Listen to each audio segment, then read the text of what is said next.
A girl heard a sound coming from the mirror. When she checked, she found nothing. The next day, her underwear had disappeared. What was even stranger? She drew a heart on the mirror.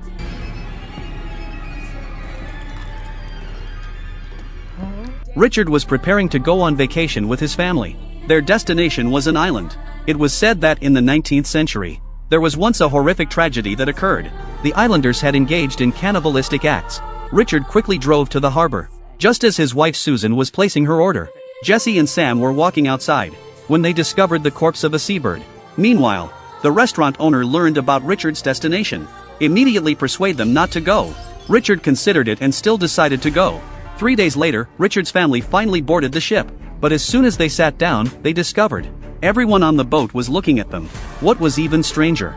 After disembarking, the island's residents surrounded them. Just at that moment, the landlord who rented them the house appeared. The conflict was resolved under his persuasion. After adjusting her mood, Susan decided to stay. But Jessie discovered that there was no internet here.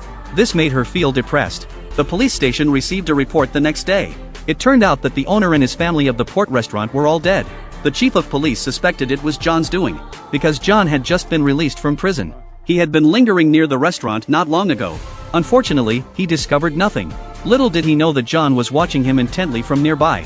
On the other side, the island residents planned to sacrifice Richard's family, but this was opposed by some residents. However, the leader suppressed these dissenters. Afterward, she found Matt, threatening Matt to help her subdue Richard's family. Otherwise, she would report Matt's voyeuristic activities to the police. Soon, he prepared a batch of cookies for Richard's family. After playing, Richard's family returned to the guest house. They discovered the cookies prepared by Matt. Not long after eating the cookies, Richard and the four of them successively fell down. Matt immediately rushed to the guest house. However, shockingly, before Matt could lay a hand on Jesse, an accident occurred. It turns out the restaurant murder was done by them. It seems they are not ordinary people, and they didn't even eat that cookie. In the end, they killed Matt. After that, they began their vacation plan. They prepared to launch an ultimate massacre.